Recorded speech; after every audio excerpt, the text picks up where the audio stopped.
In the high-stakes chess match of NHL roster building, what do you do when a player who was once indispensable suddenly finds himself at a crossroads, surrounded by a new wave of talent?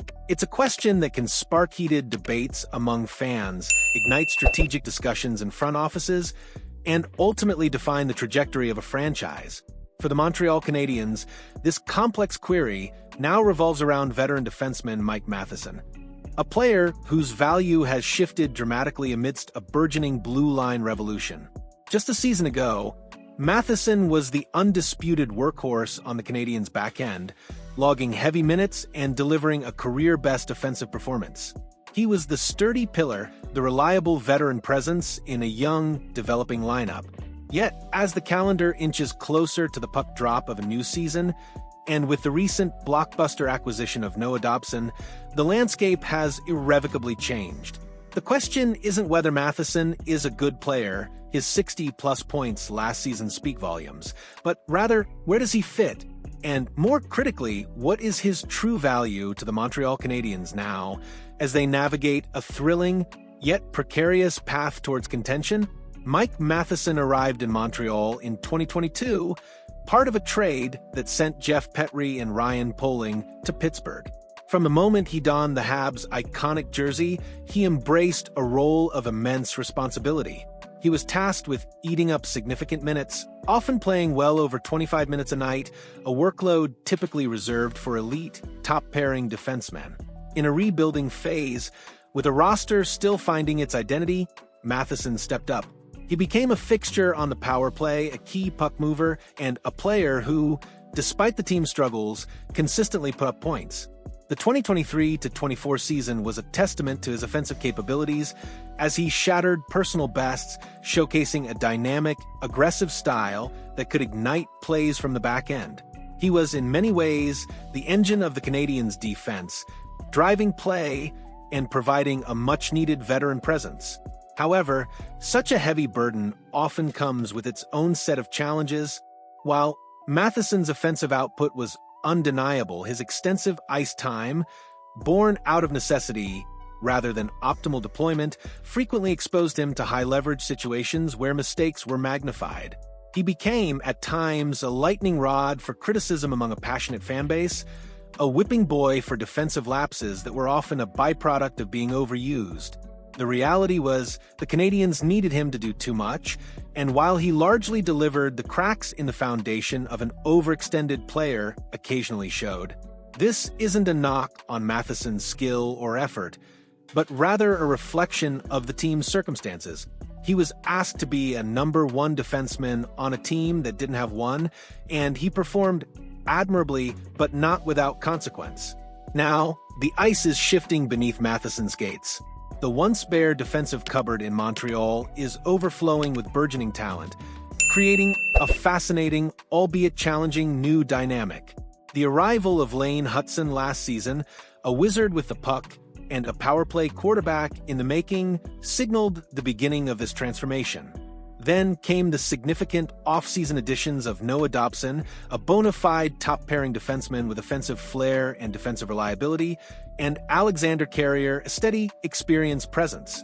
And let's not forget the continued development of Caden Gull, who has already established himself as a top-four blue liner, or the highly anticipated potential debut of top prospect David Reinbacher this season. This influx of talent means one thing for Mike Matheson. His minutes are about to be significantly reduced.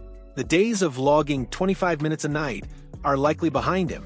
Hutson, Dobson, and Gull are all poised to command top 4 minutes, taking on the bulk of the defensive and offensive responsibilities. Furthermore, the power play, once Matheson's domain, will almost certainly be orchestrated by the dynamic duo of Hutson and Dobson. This shift in responsibilities, while potentially impacting his individual statistics, could actually unlock a more efficient, less error-prone version of Matheson. In a more limited, sheltered role, perhaps on the third pair, he could thrive as a veteran presence, a reliable puck mover, and a player who can contribute offensively without the pressure of carrying the entire defensive load. With players like Arbor Shakaj and Jaden Struble also vying for spots. The competition is fierce, and Matheson's experience could be a valuable asset in a depth role. Beyond his on-ice role, Matheson's contract situation adds another layer of complexity to his value.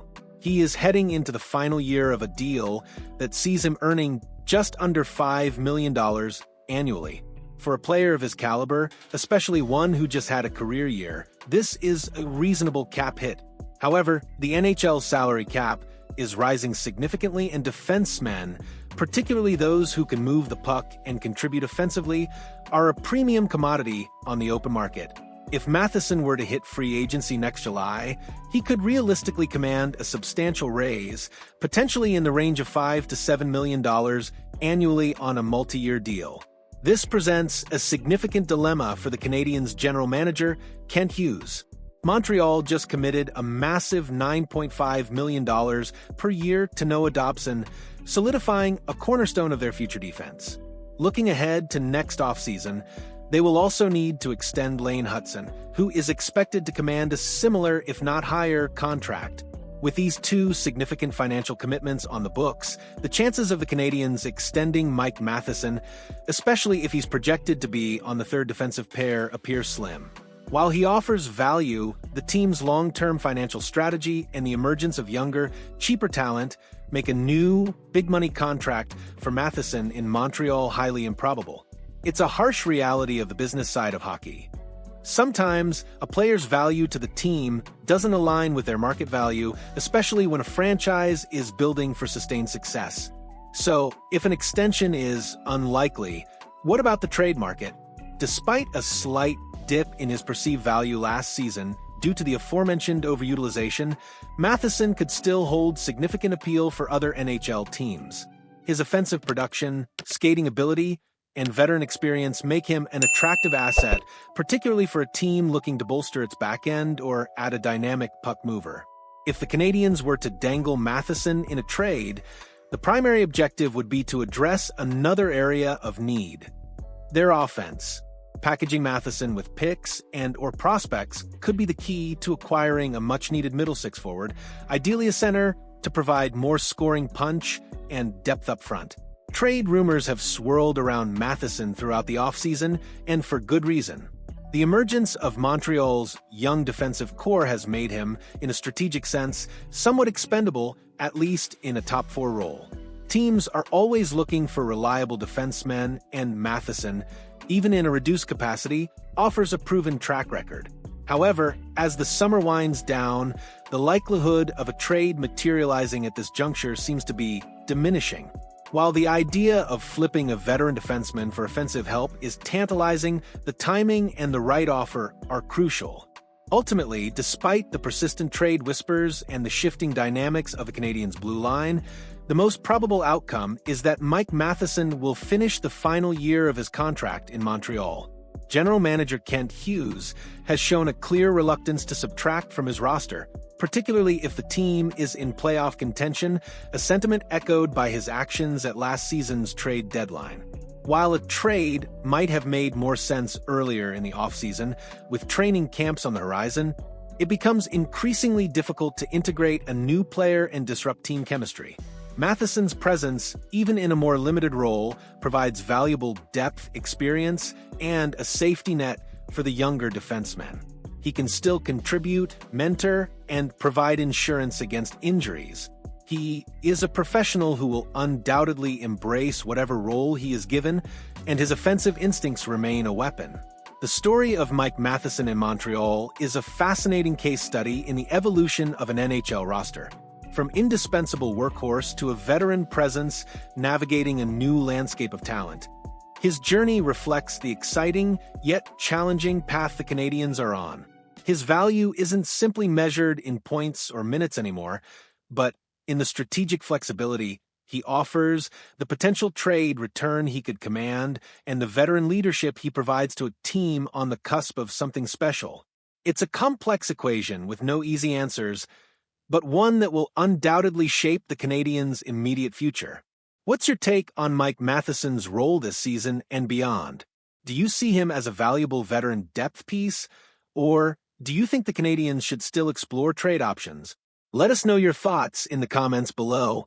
And if you enjoyed this deep dive into the Canadiens' defensive puzzle, be sure to hit that like button and subscribe for more exclusive insights and passionate analysis. Your engagement fuels our coverage, and we love hearing from you.